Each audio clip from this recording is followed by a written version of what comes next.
Hey, everybody. Hey. Hey, David. Hello. Okay. Let me do this. We'll do something fun.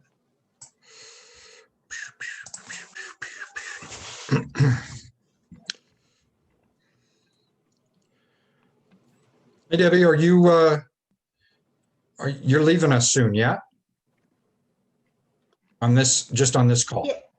Yeah, I'm going to jump off shortly. Okay. I'm just watching attendees and okay. I'm here in Florida. Oh, nice. Wow. Thank you for what part of Florida? Cocoa Beach. Oh. But I had no idea Cocoa Beach had mountains. No, it's my screen. But it's not exactly warm here right now, so. Yeah, that's what all my family was saying, that it's cold in Gainesville, like 30 degrees or something right now. Yeah, they had a frost warning this morning, so. You're like, why did I even leave? Oh. What am I here for? I know, yeah. We're kind of quarantining in a condo on the beach, not eating out or anything, trying to stay away from people. That is very smart. Are the beaches busy right now?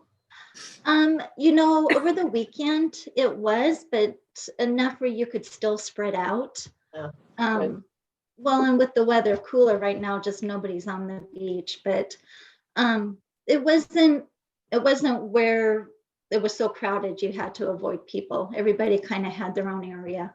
Sure. So that's good. Yeah.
guys hear me now? Yeah? You're pretty quiet. Oh, okay. I don't know why my mic or something doesn't. How about now? Yeah. Okay. Christina, is Toni going to join us? She just said she's trying to get logged in. It's not letting her log in. So, and then Sean is going to be joining us too to give the wayfinding and placemaking presentation. So he should be on here as well. Okay. And Martin, when do you need to? Hey, Clarice. Hey. Martin, when do you need to get off? I know you got a 7 o'clock lesson. I just need to, it's on Zoom, so I just have to change my log. And Okay. so I can stay up till that moment. Yeah. If we get you to Why are you double 6:50 booking us, Martin? I teach every Wednesday. You got to make the money though, so Yeah, I guess that's that's okay. Yeah, if I'm out at 6:55, I'll be fine. Okay. I guess I have to change accounts, so 6:50. It's a 5-minute process. Yeah. Great. Hey everybody, how's it going? Hey, Tim. Hey, Tim. Hello. Tim. Everyone hanging in there?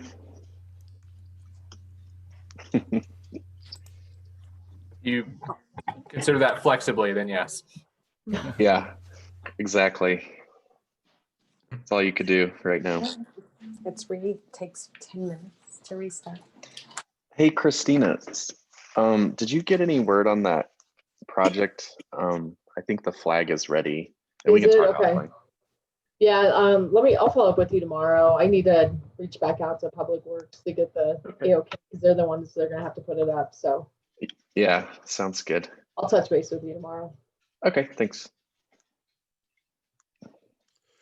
Well, it is 5:45. Can we get going and then we'll just let Sean come in when he comes in? Yep.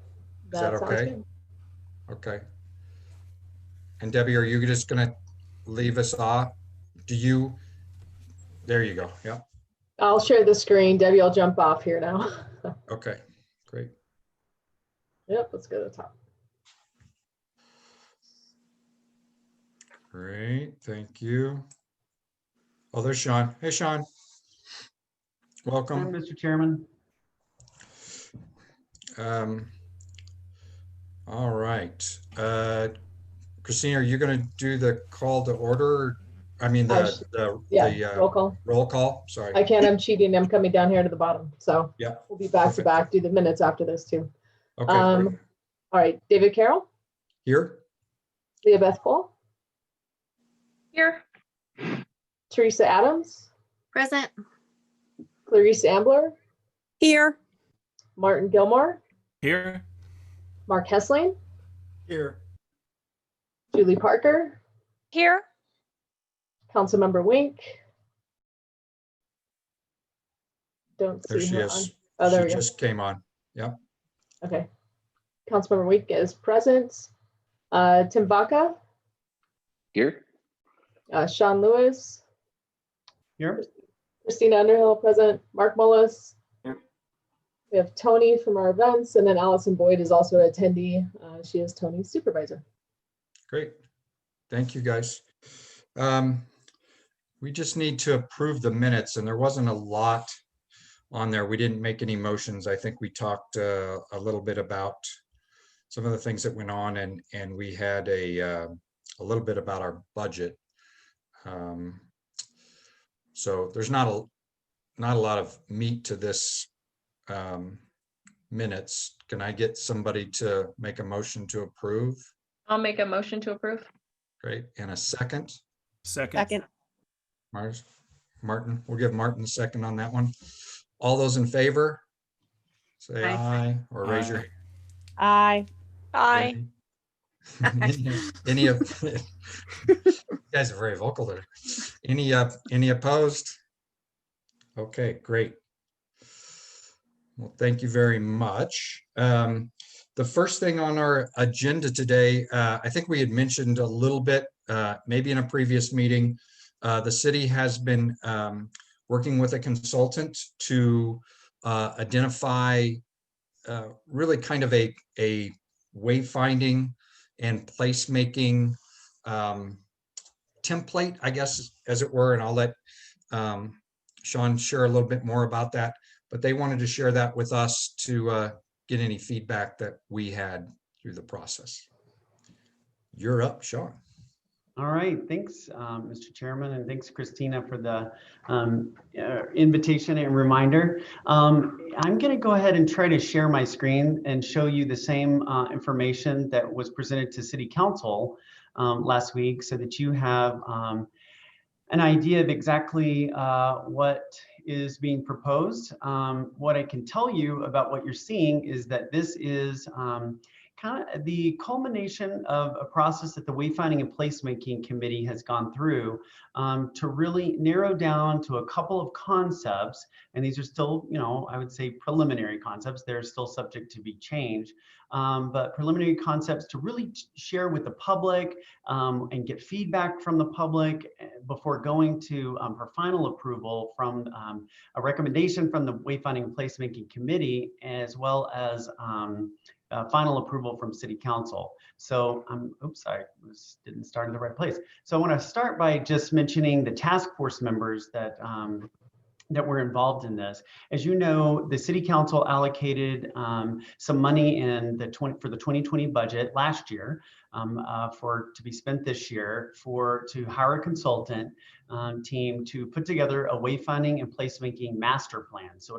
we'll end up with a manual or a book of designs and specifications for, you know, signage around town, but also other placemaking elements that we haven't dug into. The committee hasn't fully vetted some of the placemaking elements that I'll show you today, but we've done a lot of work on the wayfinding side, and so that's what I'm going to show you today. One of the first steps that we did was creating this task force or wayfinding committee. These are the members you can see here. As you can see, you've got a couple of members of this of your committee on this wayfinding committee, so some good overlap there. Actually, 3. And then, so what I'd like to get some feedback from you tonight that I can pass along to City Council or the wayfinding consultants. If you do have some feedback on the designs you'll see tonight, and then I'll give you the details of what our proposed public outreach is going to be here at the end. The consulting firm that we've ended up using is called Architera Group, and you can see the folks that have been working with us there. We've had a number of meetings. Really, the 3 primary meetings is really trying to decide what makes Inglewood special and unique. Obviously, you need to decide that before you know how to design a signage system. And so then we've gone through some iterations at a number of subsequent meetings. So the first concept I'm going to show you, and David, Cheryl, Tim, feel free to chime in. Well, just interrupt me. I think maybe the best thing, because I can't see hands up at this point, to give more details if you have it. But the first concept is called Wooded Nook. And these names don't have any necessary special meaning, but just something to identify it by. It was really based on some descriptions of Inglewood as, you know, an artistic, kind of whimsical, playful, as well as kind of organic, you know, rooted in, you know, Inglewood, the concept of the tree. So these are some images, including one of our very own, I can never remember the name of it. Tim always has to remind me, Verde something, but it's the grass sculpture that's at the entrance, on the north entrance of town. And then you can see a little bit more of a muted kind of classic or classy color palette that you can see there. And so just to jump into the way these designs would play out, these are the vehicular directionals. So of course, these are big signs that would be placed on light poles or their own pole system that would be directing people to different sites of interest as you are, you know, trying to find them in a car. So these would be kind of that, this concept in a vehicular directional. These are more the pedestrian scaled signage concepts, again, using that more organic kind of look and feel, a little bit more of a muted, but still colorful color palette. Kind of, again, I would call it more kind of classic. With our font that we use in our logo for most of the Inglewood, the actual naming in the signage. And again, so these would be placed on sidewalks, around in pedestrian-oriented areas like the paseos downtown, to really help people find, what they're looking for as a pedestrian. These are some additional kind of placemaking features, such as a bench, how the concept would play out in a bench. These are more, I would call, gateways. So these would be large planters that could be placed, somewhere on the edges of town as you enter on Dartmouth or Hamden, wherever it might be. It could be kind of a combination of a planter plus a really, like, you're coming into Inglewood, because look at this big sign that says Inglewood, and plays into that concept, the wooded nook concept. These designs are just some examples of how this concept could play out in a potential crosswalk. I would mention that these are much more kind of conceptual, whereas this would be something, these planters and things would be something that would end up going into the manual, the wayfinding manual that we get at the end. These are some additional kinds of placemaking concepts, but could also be a more vertically oriented gateway feature and placemaking feature. So again, incorporating a planter design, but also having some signage in that, probably more on a pedestrian slash not a major roadway probably, but more so maybe on a lesser roadway or on a pedestrian scale. And then these are some of the just kind of banners that could be used, and also district placemakers, or a way of identifying different districts, like the medical district, the civic center district, the Broadway district. By the way, they just kind of came up with those names. Obviously, I don't think we have a Broadway district per se, but historic downtown, that sort of thing. The way you could this concept would play out in that. We asked them to do a little bit more kind of large scale designs that could be used on public infrastructure that's already existing. So this is something that they came up with. This is the Dartmouth Bridge looking towards town from Santa Fe. You can see they're calling for some re-landscaping, thank God, of that awful landscaping that surrounds this bridge. And kind of rethinking that, but also using paint, which we think might be easier to get through CDOT and RTD if we tried to do something like this. They don't like us to attach things to their bridges, but if we were just painting it, and probably would have to agree forevermore to maintain the paint, but we could do that. That these are some ways to create a sense of, a gateway really for the city using this concept. This would be the Broadway underpass, or Hamden underpass over Broadway, that the way this concept would play out in something like this. So again, vegetation, very organic, kind of this, these swooshes that are, I think gives it a little more sense of whimsy or playfulness, but also pretty classy as well. So here's the whole kind of concept in a pattern, or in a family of signs that and how this would play out. I'm going to stop before we get into the second concept, because Tim, Cheryl, David may want to add something to this, or you may have questions. This is Cheryl. I'm going to add that before Sean shows you the second concept also, and Sean, I think you presented that pretty perfectly. You were spot on with everything. These two concepts aren't the different elements stylistically or even content-wise aren't completely finite and unmovable in a sense.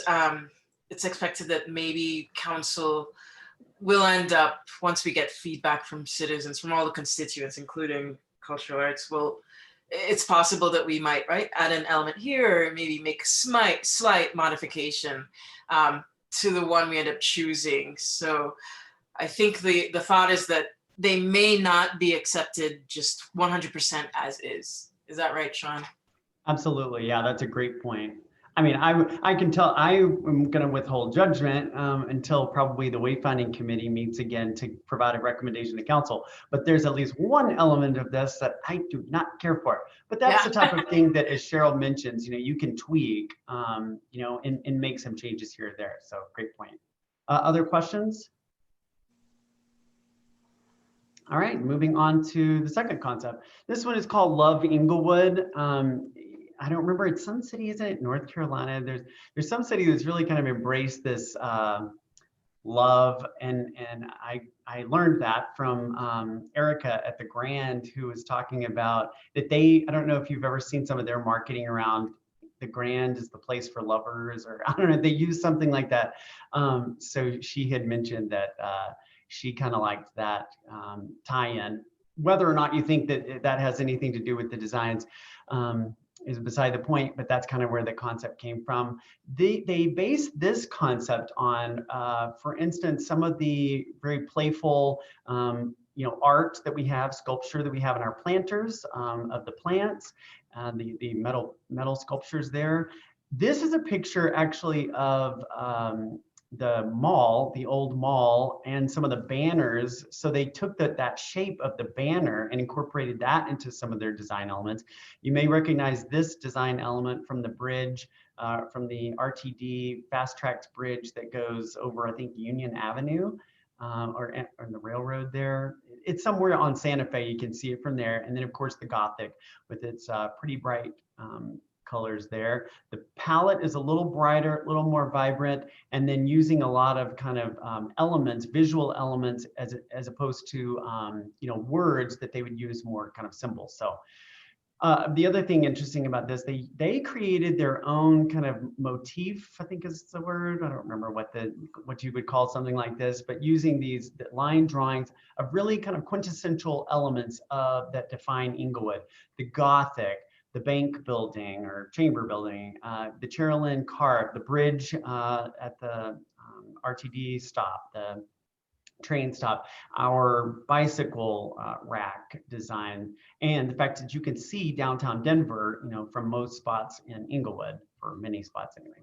So jumping into these designs, this is the concept for the vehicular directionals. Again, using light poles or potentially a standalone, another pole that we would install just for these types of signs. But using the Love Inglewood, here's where that does tie in to the signage design, that you could attach that to the signs, somehow as they do. But again, using symbols and more kind of brief symbols plus one word to kind of give people directions on which way to go from different places. But this could also be, defining a district. Like on one side, you might have City Center District and pointing you towards one direction and South Broadway towards the other. This is more the pedestrian scaled. So, and I think they made these smaller in the graphic. I'm sorry, in this presentation, this concept was like shrunken down from the other one. So I'm sorry, they're a little hard to see. But using, again, this kind of more almost a see-through kind of design with symbols and limited graphics to provide people with, where they're going, to help orient people from a pedestrian design. They also incorporated some painting on the sidewalk or graphics that could be attached to the sidewalk, incorporated in conjunction with a sign that would be, mounted into the sidewalk. This is a concept for a bench, maybe a bus stop, that would be using kind of an artistic rendition of the Carroll trolley. For that, you could also have some interpretive plaques on that. And then again, pavement markings or sidewalk markings to direct people to where they could go. And this again ties back to our existing bike rack design, some of the sculpture that's along Inglewood Parkway. These would be potential concepts that they were seeing as more of almost not a permanent, so it would be something that could be flexible, like the banners that we already have on over Broadway, but that you could use, something similar to have an element like this that would be a gateway, certainly over the road. This is the way that they would see this concept playing out in a bench or even a bus stop, where you would use the line drawing, Inglewood line drawing. You could use the line drawing plus a gateway signage for a very large planter that would basically indicate that you were entering or in Inglewood. These are how they perceive the concept playing out in a crosswalk. This would be, a roundabout kind of design. Again, a little hard to see. I'm sorry, but keeping with that same, here's where that sign of that banner from the old mall would play out, that you could do some fun things in a planter again, that you know, could spell out Inglewood, but use some of that shapes that harken back to the old mall. You could do the same thing for gateways with planters and these kind of more vertical features. Here's kind of just the more boxy or horizontal orientation. And then here's how this would play out, like if you wanted to do street banners. I have to say we have some public works folks on the committee, or a guy from our sign shop, and he's like, yeah, this is never gonna hold up from an engineering standpoint. We have to modify this to make sure that it could carry the wind loads. But these are just some conceptual designs of how this concept would play out in a flag or banner kind of program. And then these would be, you know, district specifications, again, hearkening back to that shape from the old Cinderella City Mall, and using some of that line drawing element. So these are the bridges, bridge design, same kind of concepts. And then this is the Broadway Hamden Interchange Bridge. And there is the whole family. So before I jump into placemaking, any questions, comments, additional feedback that the committee members would want to give on this one? Sean, I'll jump in if that's okay. Yeah, great.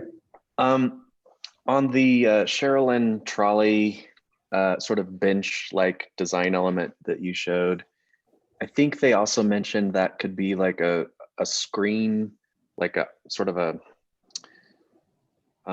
design element that could be placed at historic sites that maybe frame, you know, where you know, an old historic site used to be, but it's like paying homage in that way. So I don't know if it could also be a bench, but I just thought I'd mention that was one of the points that they made too. Yeah, that's a great point. I think that's exactly what that was, not a bench, but yeah, more of an interpretive, a way of interpreting a site. So yeah, I think you were both right.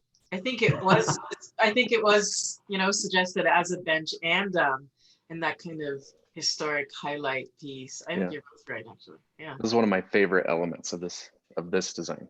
Mine too. Yeah. And Chris Hargeth, one of our committee members, he insisted that the horse be added. They just had the trolley and he said, no, it's gotta have a horse. But I like it.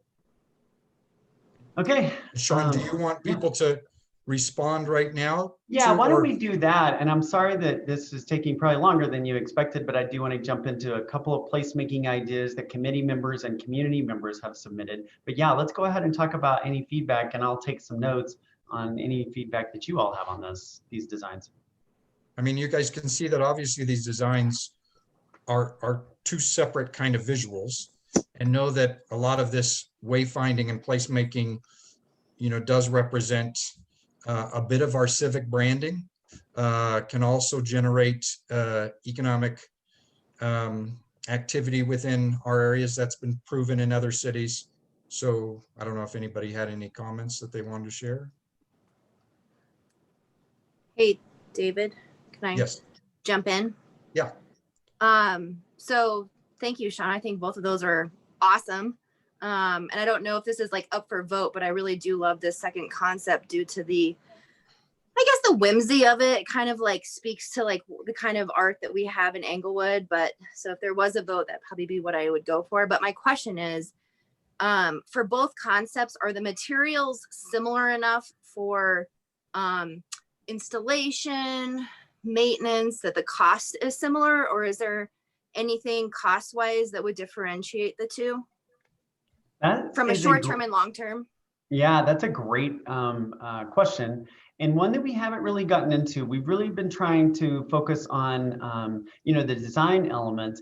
But Cheryl, David, Tim, remind me. I think we haven't talked about materials a lot, but I think a lot of this would be metal with, you know, graphics either powder coated on or as, you know, potentially even changeable kind of things. But no, we have not gotten into that, and we would be expecting our wayfinding and placemaking consulting firm to give us some feedback on what could be more cost effective.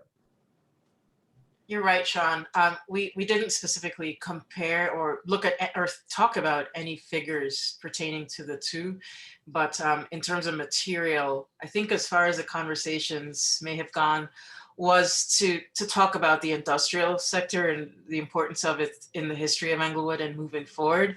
That and so incorporating some metals maybe as kind of representative of that aspect, that important aspect of Englewood's economy.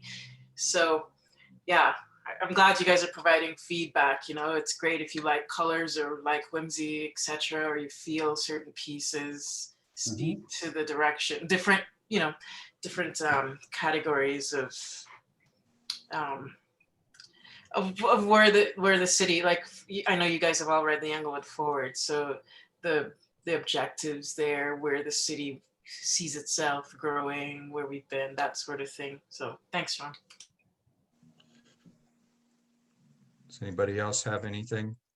Yeah, I think, this is go ahead. Go, Julie. this is Yeah. Julie. I was just thinking, I kind of like the second design, especially the simplicity of the like the automobile wayfinding parts of that. But I did have a question, since you mentioned that the sign guys were saying that some of those signs probably wouldn't be stable enough. Did they have comments on the signage in the first one? Because that one seemed even more, with the big round leaf shapes and stuff, seemed like it would be even more precarious than some of these in the second version. Yeah, I think that vertical, the only one that there was just a brief discussion, and frankly, this was kind of a side conversation I probably shouldn't even be sharing, but with the sign guy was that, yeah, that tall vertical with the huge leaves would probably blow over in no time. So wind loading is a huge element of good signage, as is legibility. You know, some of the fonts I think that are shown in a couple of these concepts are way too small for a vehicular directional. So yeah, a lot of those logistical items like materials and, you know, wind loads, et cetera, haven't been discussed. And I think that as we refine the designs and we engage, you know, they are tasked with engaging with an engineering company that can really make sure that all of these work from, you know, a structural, wind, et cetera standpoint. That makes sense. Thank you. And from safety standpoints, right, Sean? Right. The other thing I would mention with you guys is, you know, even though we all know that kind of wayfinding when we've seen in other cities, the colors and the shapes are there to kind of guide people and to be repetitive. So we know what section of the city we're in or where we're trying to get to. If we're trying to get to the hospital, we want to see a sign that says, this looks like the hospital moving forward. But this committee or commission will really still have a role, I think, as within our neighborhoods and other things to, as we place new art, to add that kind of specific reference to those different neighborhoods. So this needs to be in some ways similar in shape and color to guide people, but we will still have a role in helping define different parts of our city for the different neighborhoods as well. Yeah, that's a great point. And this is my fourth wayfinding study to undertake for a municipality. And what also happens is once you turn these designs, no matter how well spec'd they are, over to a sign maker, and Englewood has some great sign makers, a lot of times they'll tell you it's impossible. This can't be done, and here's the alternates, and here are your choices. So yeah, David, you're right. If we have some like big design change to make, we'll re-engage the consultants as well as the committee to make those changes. So I don't think we have any other questions, Sean. So if you want to go ahead. Okay, well, thanks for that feedback, and feel free to email me or any of the three members of your own committee that are also on the wayfinding committee. I'm gonna stop this share and start another one. So the next one that I want to share with you, and Cheryl, you'll have to forgive me. This is what I know we've been trying to connect the last 2 days. This was one of the ones that I was going to show you. So is this showing? The top. Okay. Is it showing up on your screen? Yes. So another thing that we've talked to the consultants about is the fact that, you know, we really don't, we want to have some conceptual ideas that are included in the manual that are probably going to be like an appendix or something that just says, here are some additional kind of placemaking elements that are not signage like what we've been looking at, but that are really placemaking to create a sense of place when you enter into an area of the city or the city in general. This is one on the downtown lighting that came from a couple of downtown merchants. I don't know if you know, but the work that Zomo and Brewability have done in that paseo, one thing that they talked extensively about is, oh, can we get some hanging lights over that? Sometimes they're called Tivoli lights. They have a few different names, but something that would go over the road. Another business downtown said, actually, we really think you should do some placemaking for the downtown, at least the 3400 block that's over the road.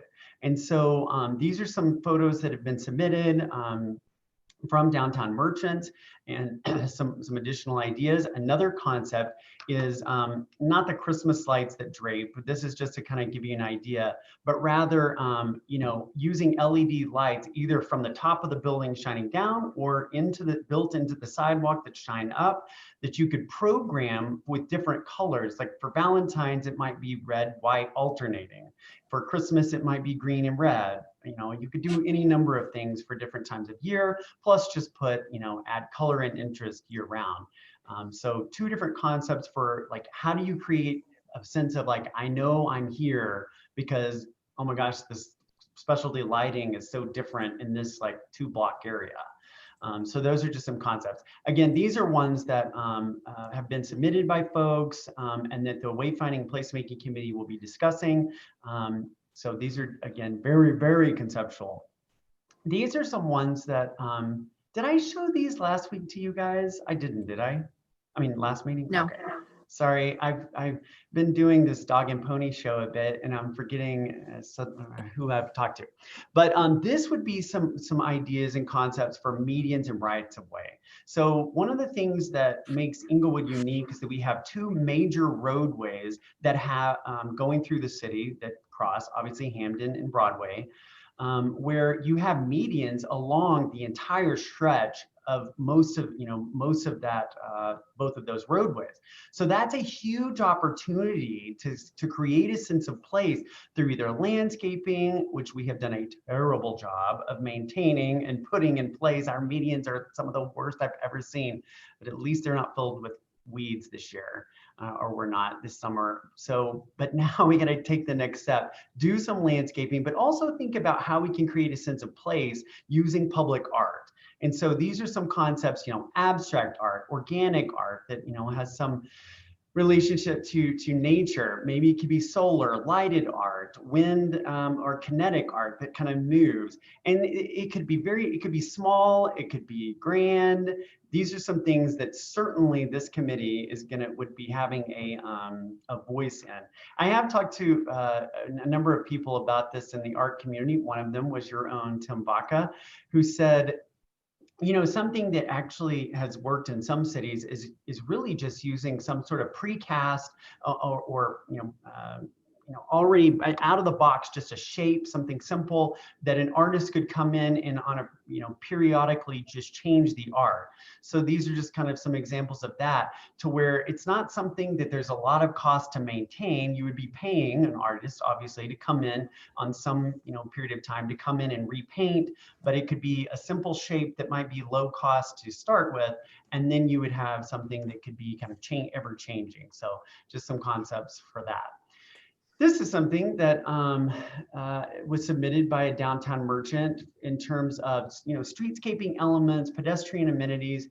These are parklets that are found in some cities where you're just using really simple materials, but you're potentially taking up a couple of parking spaces and just creating a pop out or an extension of the sidewalk that would have seating.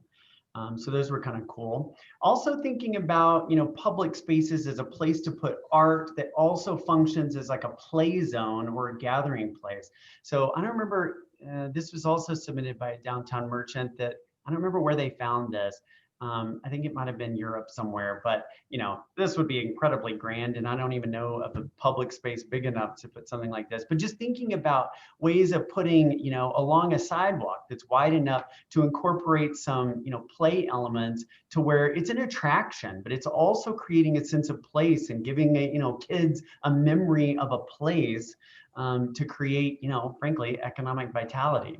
This is using art, you know, as a gathering place where, you know, you're creating a shade structure or something, but it's also a piece of art, you know, something that you can walk through, you know, like the archway here with lots of different colors and in vibrancy. This is something I had never seen, never heard of until a downtowner forwarded it to me. Story pods or mini libraries that are this box at night, but they open up and they're a little mini library. It looks very expensive. So again, these are not any things that we would necessarily like go out and build or even put, you know, specs to at this point, but just something that can go in the plan that if and you all, I hope, will feel free to submit some things too, that, you know, can give people an idea of how we can create a sense of place. This one was from one of your own members who gave some good ideas on, you know, activated alley spaces. So these are some examples from Denver and other places of, you know, putting art in alleys, you know, the lights in alleys, signage to create a sense of place. Thinking about alleys as a gathering space, an event space. And so I'm glad Toni Arnoldy is on the call because you know, these are good spaces to think of for how you can use public spaces as event spaces. But oh my gosh, is it just me or do you almost like get the willies seeing people so close together? I'm freaking out, but I forget this is a picture from the past. We'll be able to do this again, hopefully soon.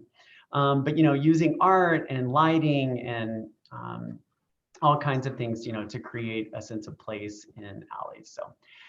Okay, I'm done. I know that was a lot of information. All of this is the second part that I've just shown you here is incredibly preliminary, and just to get your juices flowing and some ideas, and even just to invite you to submit things that the Wayfinding and Placemaking Committee can take a look at to see, you know, what we might want to put for ideas for future development. Comments, questions, thoughts? Hey Sean, it's Reese again. I love the downtown lighting. Would that be something that we could maybe extend beyond downtown to other parts of the community, like the medical? I'm going to call it the medical corridor. That's also kind of booming.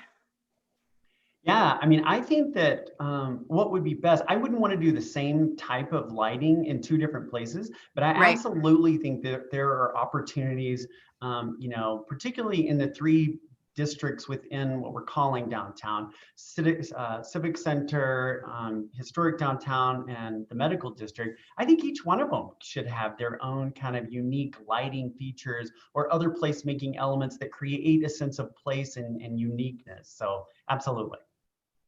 I like the whole idea because I think it combines some of the things like that a lot of the periph have been talking about, whether it be like alley projects or community events, but it does create a sense of place. But I think it also, for certain parts of town, creates maybe a sense of safety because they're monitored and people are there and it's inviting and interesting. So I think it does serve multiple purposes other than just art itself.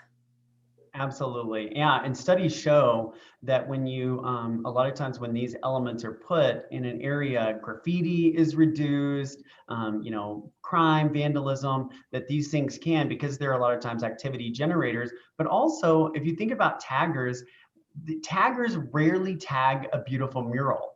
I mean, it's just not common. I did find out that one of our traffic signal boxes got tagged. That was a little disappointing, but that's not that common. And so the more you beautify an area, the less you have vandalism in that area. Yeah. Thank you. Yeah. So Sean, if people have which box got tagged? I don't know, but we were able to find some chemical that we got it cleaned off. So I think whatever y'all did to create those makes them pretty cleanable. So thank you. Yeah. Okay. Thanks. So Sean, if people do have ideas, they should just email you with them, or if it's coming Yeah. along, or is That that would be best? great. Okay, Yes. great. Well, Anybody cool. else? Thank you. Oh, yeah. Anybody else have anything else? Nope. Thank you, Sean. Oh, wait a minute. Mark has something, I think. Go ahead, Mark. What's your timeline on this? Well, our timeline was the end of the year, but we were pushed back because of COVID. So we really hope to get that wayfinding part with the signage put to bed in January. And then I think it'll take us, because we're not having to build specs for all the placemaking, ideas and concepts. I think, the committee can spend a couple of more meetings, finalizing some of that. So I think, looking at March, probably, to have the manual put together.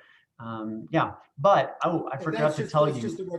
That's just the recommendation stage at that point, right? Well, okay, so I should back up and tell you we're in the middle of a community outreach, which all of you within the next week should be getting a postcard as residents of Inglewood. Did you get it? I got that actually. Oh, good. I didn't realize it was already hitting households. So the survey is in that, and we're going to give, I think already before that, as of last week, we already had 100 and some odd survey responses just from our social media posts. So we're doing that. That's going to go through the end of the month, through the end of December. Council and the Wayfinding Committee will try to meet at the end of the month to come up with recommendations. Council will look at it in January to finalize those signs for wayfinding, and the manual will start being created, for the following couple of months, with the committee still talking about the placemaking element. So I really think, by March, we'll have the manual done. And when do you think you'll start implementation then? That next summer, maybe? Yeah, so the council has allocated about 100,000 for 2021 to start putting some of these elements in place. So I think it'll be up to, we'll get some feedback from the consultants on what they think the low-hanging fruit is. Maybe that's street banners that we would do first. Maybe it's those planters with a gateway sign. And council will obviously have a say in that too. But we'll try to use our money and get the most bang for the buck in starting to implement these. But it will start in 2021 with, I think, a little more money hopefully dedicated in the following couple of years. Okay, thanks. Anybody else? Great. Well, thank you guys for the time. Sorry it took so long. Appreciate the feedback. Great. Thank you very much. Christina, do you want to introduce Toni? Yeah, I'd be happy to. So we have Toni Arnoldy with us tonight. She is our events coordinator for the city. And she's officially moving over to the Parks, Recreation, Library, and Golf Department starting in January, which we're very excited about. She has been in communications for this last year, and we're excited to bring her over. We have a lot of staff that have event experience, and there's a lot of collaborations that occur. So Toni, if you want to explain a little bit about what the events look like in 2021, COVID's obviously going to be a challenge for all of us in how to plan, but we're hoping for the best. So Toni, go ahead and share a little bit about what you're looking forward to in 2021. And then also with the Cultural Arts Commission, we've talked about and made goals with participating in events and offering events to the community too. Awesome. Well, thank you all for having me. So I know a lot of you. Great to see all of you, and nice to meet all of the ones I don't. So as Christina said, I'm Toni Arnoldy. I have actually been with the city since 2005. I did community relations for the police department for a long time, and I've been in communications for the last 2 years, and I'm super duper excited to be moving over to Parks, Rec, Library, and Golf in January. And so special events is going to be my focus. It's something that I've been doing, but along with 100,000 other things. And so I'm really excited to be able to focus my energy more on those events. And what does 2021 look like? That's a great question. And if anyone knows the answer, I'd love to hear it. But I really have been working already with Allison, and we are kind of designing the events, like if there was no COVID, what would we have, and what they'll look like with COVID guidelines. because I do really want to have events of some sort.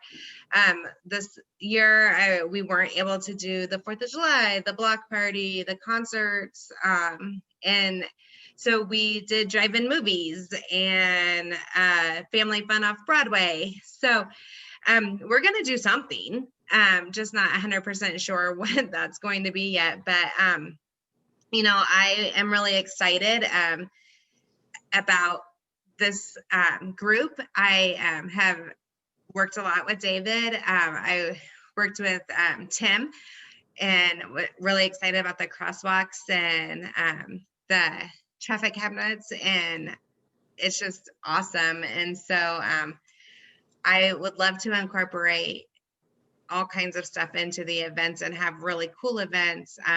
We had I See Julie, the puppets. So we did a lot of cool things this year that we hadn't done in the past. So I'm really excited about what 2021 and on has to offer. And we're going to we are going to all work together collaboratively to make sure that all of our events are the best that they can be. And we're going to bring our resources and our brains and our ideas and our skills and expertise. And instead of doing a lot of little things good, we're going to do a lot of big things great. And I'm super excited and can't wait to work with everybody. So I'm sure I missed something. Christina, what did I miss? No, I think you covered it all. You know, obviously the CAC will keep bringing you to some of these meetings, probably not all, but when we're getting into 2021, probably February, March, looking at launching some events, hopefully we'll bring everybody in. So if you have any ideas from this commission of great event ideas, sponsorships that might be out there, what we can do for our community. We know the survey that came back, they wanted more community events, and I think you guys are the experts in making really cool things happen, like the puppet show and events in the past. So hopefully we'll see the block party again next year, or if not, do some modified block party so we can still have that type of event. So yeah, and we definitely want to maximize the SCFD funds, and we want to bring in the sponsorships and the vendors, and we want people to be excited to come and play in Inglewood and have a lot to offer. I know poor Allison, like day 2 that she was supervising, I'm like, so these are my ideas, and it was like 4 pages and she was like, okay, well, and of course none of them are doable in COVID, but we're gonna figure out a way. So Christina and Allison are great and are giving me a lot of latitude to think big, and I can't wait. Great. Thank you. Does anybody have any questions for Toni real quick? Thank you, Toni. Congratulations, Toni. This sounds Thank very you. exciting. I am very excited. Cool. And Toni, do you also see your, in position, maybe you and Christina, as being a conduit for other groups that want to do events? I was just noticing even, we've got, looks like we've got 3 or 4 different holiday markets popping up in our community with coming around. And as those kind of things pop up, do you see is Parks and Rec kind of the gatekeeper on trying to help people with moving their events forward as well? Correct me, Allison and Christina, if I misspeak, but I think so. I think our biggest goal is that we want to have the best response for every event that everyone has. And so if we can kind of have a hub and all know what's going on, then we're not competing for sponsors, times, audience, funds, donations. So, probably not in 2021, but it's definitely my big goal is to have city events, not have specific events. Like we have city events and they're maybe sponsored by MOA or hosted by MOA or, Sure. whoever it might be. It's just I see Tim's name. So sorry, that's where I went. But Yes, you know, sir. the chamber or whoever it Yes, sir. might be. So yeah, so I would love it that we all work together on one big team to make each other successful in everything we do. Yeah. I was just thinking in other cities that I've been in, I know there are city events, and then there's a lot of nonprofits and a lot of other groups that do their additional events. And with all of those people doing events, seems like there's an event almost every weekend, which doesn't fall just on the city, but allows others to, and makes our city very lively, or any city that you're in more lively. And so you have all those people. And so if Parks and you guys can help with those, as well as we help, with the city events, that could really create some fun things happening in our city. Absolutely. I would love to have a full calendar, and I would more prefer to not have to work every single thing that's on the calendar. So I welcome all of those other agencies and groups to, celebrate our city. Great. Anybody else real quick? Great. Thank you, Toni. Thank We you look forward to all. working with you. Yeah. As do I. Thank you. Thanks, Christina. Thanks, You bet. Toni. Martin, you ready for next on the list is the conservation update? You want to share a little bit about what you've been doing? Yeah, for sure. We got the red wedges are underway. They're being restored by what's the name of that agency? Hold on, I pulled it up. The folks who did the art management and planning associates are doing the red wedges, and they de-installed them and took them back to their place, and they're doing that. And the cone flowers are done, so those were restored and are all finished, and so now we just have to pay them. Yeah, and Christina, can you help us, or Martin, can you help us with that part? Yeah, go ahead, Christina. Yeah, so the 2 restorations are going to come out of the 1% for the arts. We already have the POs open. We're ready to go. They just have to be paid by the end of this year, and I think we're well on track to getting that done. So it's exciting. Thank you, Martin, for putting in all the work to recruit the restoration companies, and we'll get them paid. So good job. Do you guys know how much that is? What is the total of both of those? Yeah. I have it right here.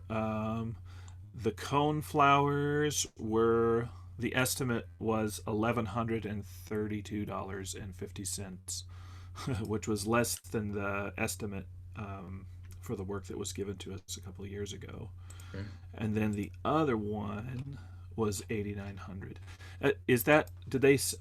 Did they send the actual final? That's just the estimate. I guess I haven't seen the final cost. That was the estimate. The invoice should be the same. Should be the same. Okay. Yeah. So the red wedges are the same cost that it was. So we're looking at about $10,000. Yeah.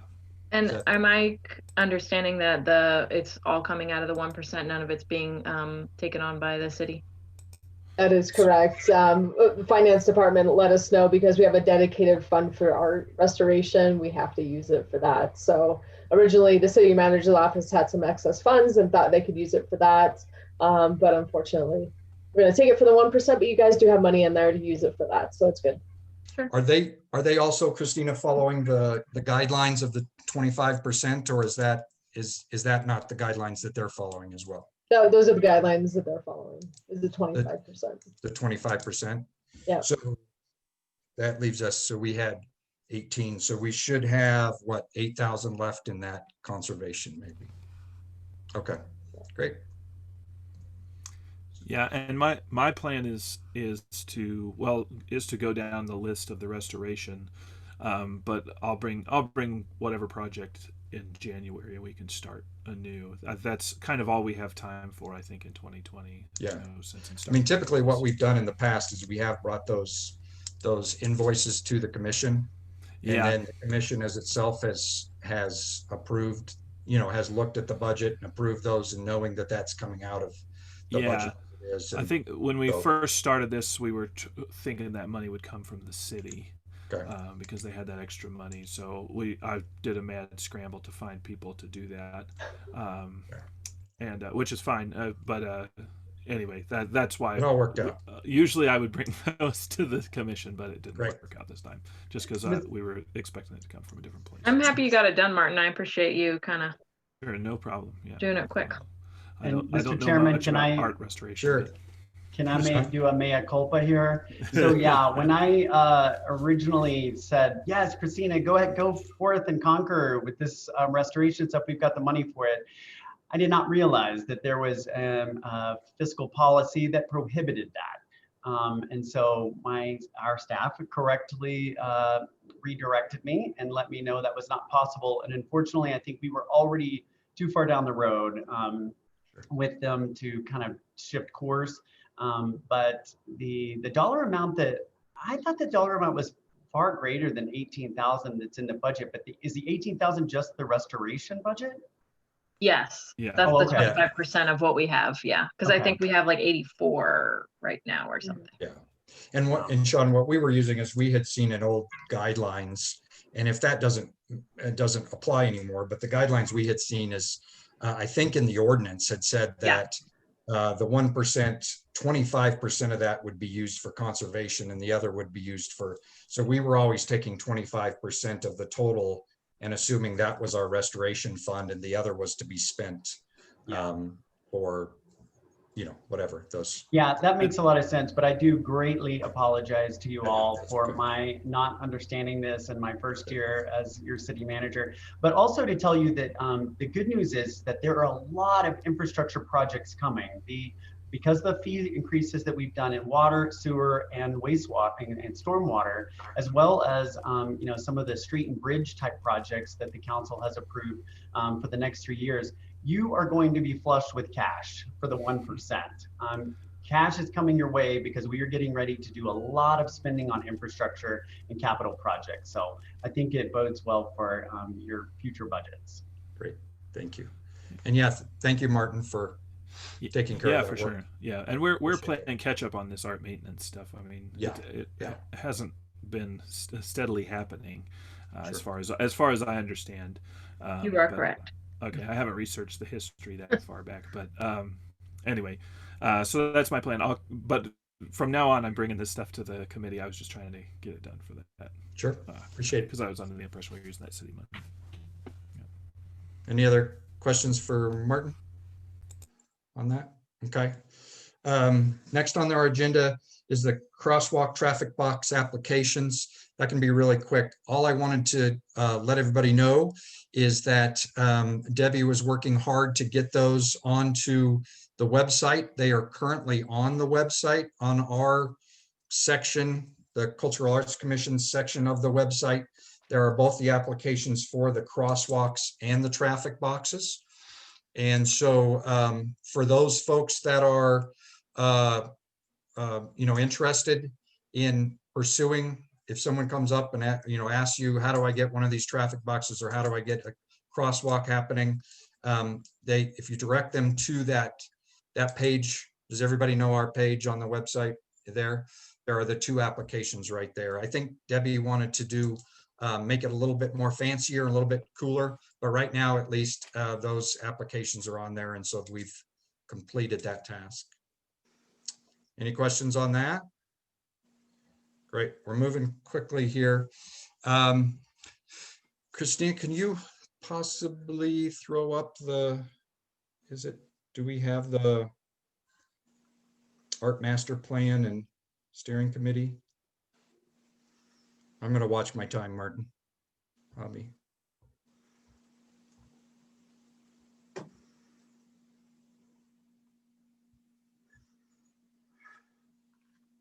There you go. So real quick, guys, I just wanted to we've had some questions about even the survey that Clarice, when Clarice, you were submitting this, sharing the results of the survey, people are always like, well, where did that come from and how did we get to that point?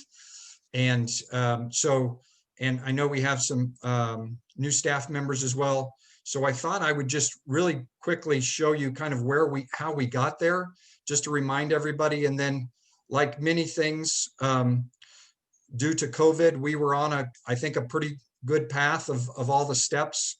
And then it kind of slowed down as we didn't meet anymore and we were trying to move forward with a couple of things. But I'll watch my time and try to go for this pretty quickly. So it was a while, gosh, I think it was the beginning of last year, 2019, that we put together this steering committee. You can see it was pretty extensive. We had Cultural Arts Commission members. We had City of Inglewood members. We had City Council member. At that time, it was Amy Martinez. We had local arts organizations and people of the creative community participating in this. If you'll go to the next slide. We gave a little bit of background on our organization when the Arts Commission was established, why we have the 1%, and what we've done so far with the 40 works of art. If you go a little bit further, and I'm going to go through this real quick. You guys all have this, and if you have any questions. We talked about the first kind of Inglewood Cultural Arts Commission strategic plan that we put together back in 2017 and 18, and what we had done as a result of that. We had hired AMPA that Martin had talked about. We had initiated at that point the creative crosswalks, having those discussions. We had established the pop-up concerts, and we were looking at raising more funds for the Swedish Horse Project. Real quick, on the research, we had looked at various cities because we were at that time trying to decide if we should hire a consultant to put this plan together for us or not. We noticed that larger cities like Denver, Boulder, and Castle Rock, though Castle Rock isn't that much larger than us, had hired consultants, but we'd also seen that Greeley, Louisville, and Frederick, had done that through their Arts Commission. And so we chose to try to do that through our steering committee of our Arts Commission. If you go a little bit further. This was kind of the process. We were going to have a steering committee. We were going to gather feedback. We were going to start to create a plan, write the first draft, obtain feedback from that plan, and then present our final plan to City Council for adoption. Then if you go further. And so what we had done is we had gathered 3 groups, if you guys remember, some of you were not yet on the council at that time, but we took our steering committee and run them through this process of assets and challenges. We then grabbed a group of what we identified as creatives in our community, artists, anybody that saw themselves as an artist, went through this process again. And then we had some brainstorming sessions, and then that's what really led to the survey at the time, was trying to go out to the community. So if you go through, you can go through these just real quick. So we asked people about what are our assets in Inglewood, what are the challenges in Inglewood. We just keep going. What kind of opportunities do they see when you visit the city, when you think of Inglewood, and then what are the roadblocks for us moving forward as a group? So that I'll go through real quick because my time, I'm doing okay, I think. And then so we did through that, we grabbed the comments from everybody. We did it through kind of people putting up a little sticky notes. And I think what was really interesting, and so we did one with the steering committee where we asked them, what are the assets? You can see where they said venues, attendance to publics, good outdoor festivals, the block party, the Sounds of Summer. Toni, thank you for that. Community involvement. And then what I think is interesting, you'll see, because the creatives came up with a very similar set of assets, except for the very last one, the last sentence. This group of the steering committee, I'll just hold on right there for a minute, Christina, said that one of our assets was our location to South Denver area metropolitan with good access to public transportation. I'll tell you, when you look at the creatives one, they had no concern about good access to public transportation, which was kind of interesting. But other than that, it was very similar. We go down to challenges. So our challenges was a lack of awareness and identity as a creative area. We limited access and of livability for artists. Arts should be more inclusive. Limited parking at arts, narrow incentives for funding. So there was funding and livability kind of assets for our challenges if you go a little bit further. And you guys have all this, so I'll let you read it, but I just kind of wanted to highlight. And then this is where those opportunities come in. People wanting to establish an arts district, looking at multi-use space, more funding came up multiple times, increase awareness. So there was a lot of marketing concerns, an arts council with a paid staff, having a full-time arts council. And then this is the third one that we've talked about a lot, engaging more art festivals, art concerts, outdoor concerts, a lot of things that Toni, you've been talking about came up that you'll be, and then more public art, more murals, more creative bike paths, things of that nature that we've already kind of moved forward with. And then our roadblocks were Inglewood is not seen as a cultural destination. We're competing with other cities. A lot of people see our increased cost of living as a problem. There was no central business district. There was a central business district, but there wasn't any support with that, sort of like a DDA or a bid or something along those lines.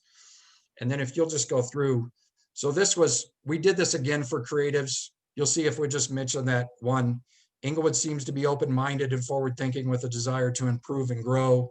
Inglewood is supportive of creatives. Other than that, in the assets, they were very similar to the other group. And then if you go down, you can just kind of, our challenges are somewhat different, are somewhat similar as well. Go a little bit further.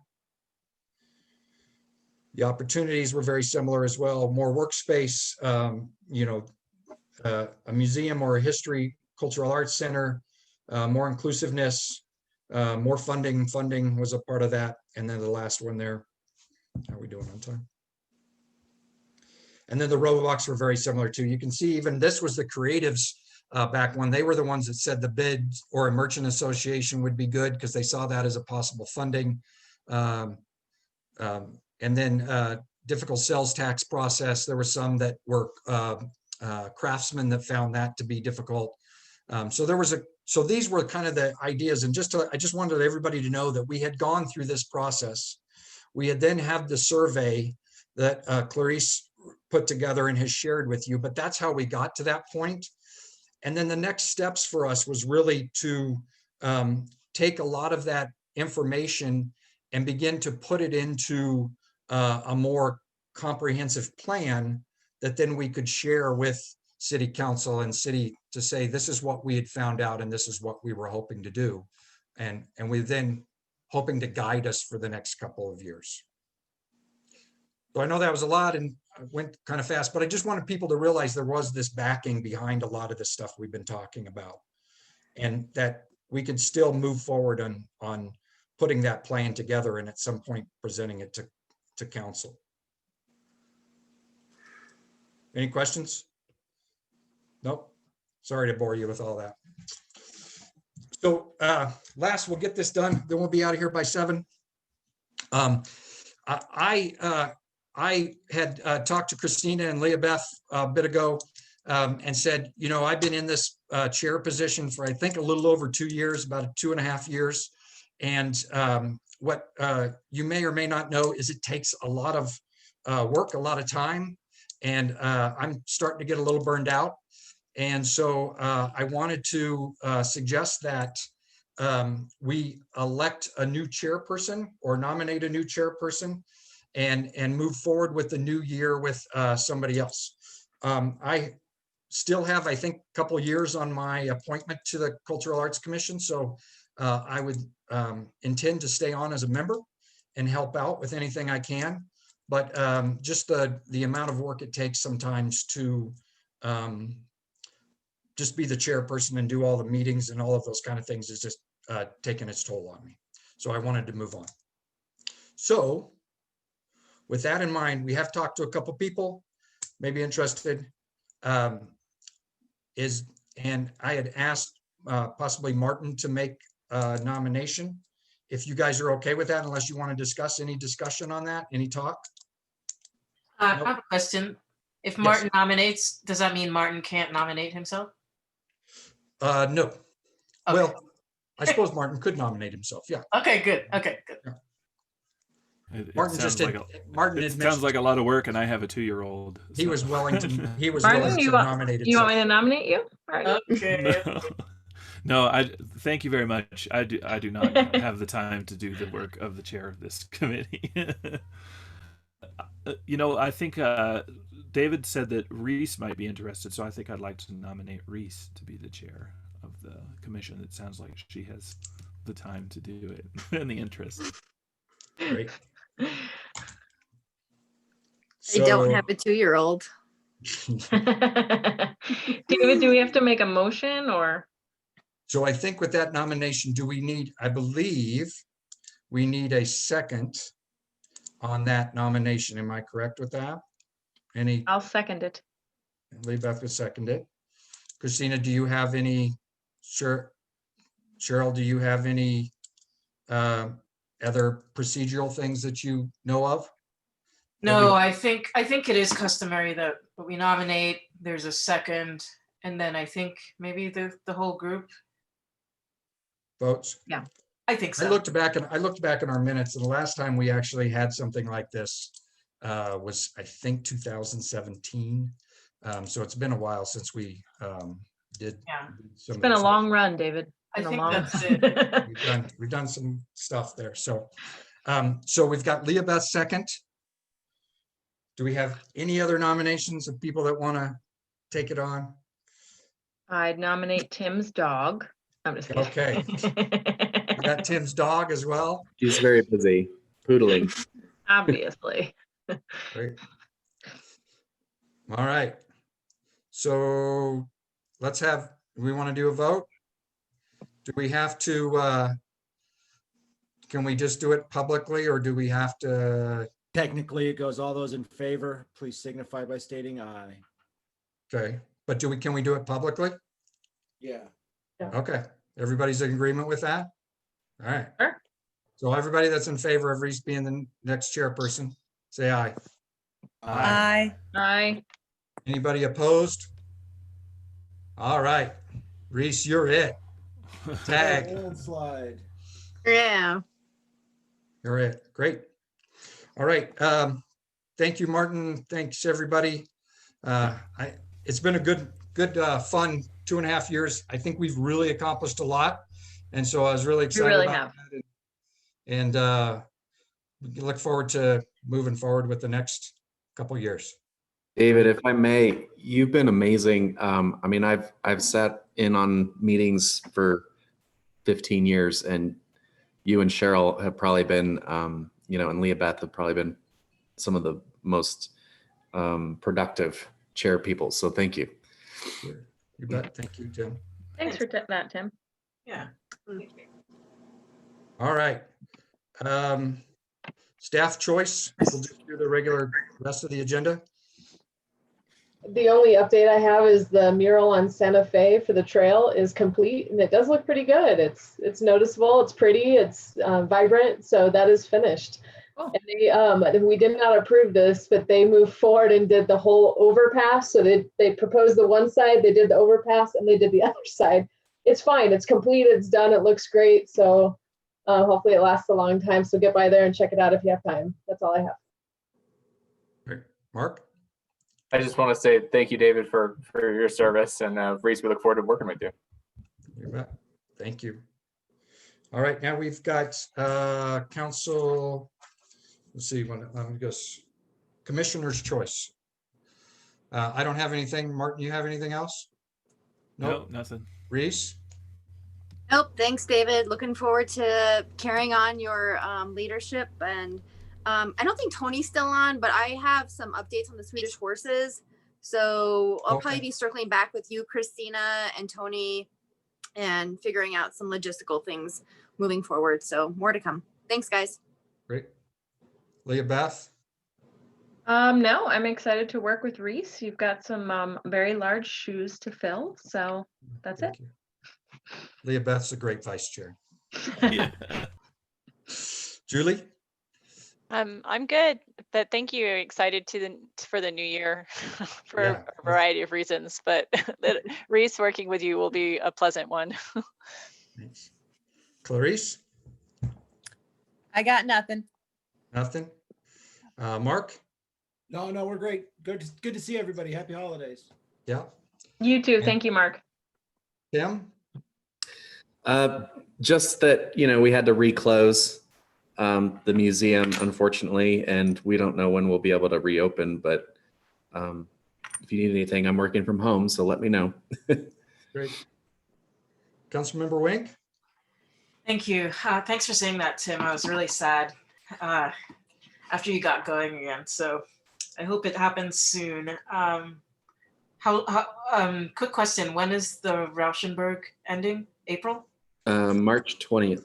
Okay. So almost April. Okay, thanks. But we are planning a very potentially, it's pending board approval in mid-December, but hopefully we'll be doing another type of immersive exhibition. It'll be very different. It'll be low touch, and we wouldn't open it till May. So hopefully that works out. Good. Excellent. Beyond that, no report this evening, Chair Carroll. Thank you. Thank you. All right, guys. I think that's it. Nothing else. Thank you. Thank you all. Happy holidays. Thanks, David. Bye. See you in January. Thanks. Thanks. See y'all. Bye, everyone. Bye.